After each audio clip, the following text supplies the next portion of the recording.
നല്ലൊരു hair care mask ഉണ്ടാക്കിയാലോ? അതിനായിട്ട് നമുക്ക് കുറച്ച് ചെമ്പരത്തിയുടെ ഇല, പൂവ്, അതുപോലെ തന്നെ ആര്യവേപ്പിൻ്റെ ഇല, പിന്നെ കുറച്ച് തുളസി ഇല. ഇതൊക്കെ നമുക്ക് താരനുണ്ടെങ്കിൽ അതൊക്കെ മാറാൻ നല്ലതാണ്. ഈ ഇലകളെല്ലാം ഒരു പാത്രത്തിലേക്ക് ഇട്ടിട്ട് അതിൻ്റെ ഇലകളിങ്ങനെ അടർത്തിയെടുക്കുക. ഇതിൻ്റെ ഒപ്പം നല്ല എഫക്റ്റീവായിട്ടുള്ളൊരു സാധനമാണ് ഫ്ലാക്സ് സീഡ്, അതും കൂടി എടുക്കുക.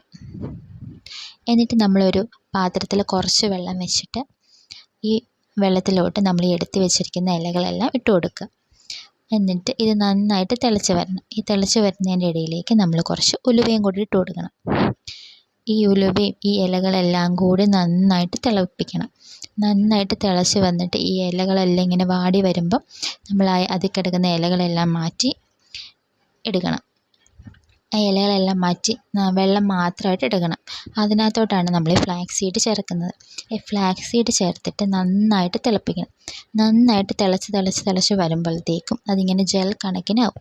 ആ ജെൽ കണക്കിനാവുമ്പോൾ അത് നമ്മൾ വാങ്ങിയിട്ട് തണുക്കാൻ വെക്കണം. തണുക്കാൻ വെച്ചിട്ട് നമ്മളൊരു ചെറിയ തുണി കഷ്ണം എടുത്തിട്ട് അതിലിങ്ങനെ അരിച്ച് എടുക്കണം. അപ്പോൾ ഇങ്ങനെ അതിൻ്റെ സീഡും ഇങ്ങനെ ജെല്ലും നമുക്ക് സെപ്പറേറ്റ് ആയിട്ട് കിട്ടും. നല്ല എഫക്റ്റീവായിട്ടുള്ളൊരു ഹെയർ മാസ്കാണ്. എല്ലാവരും ട്രൈ ചെയ്ത് നോക്കാം.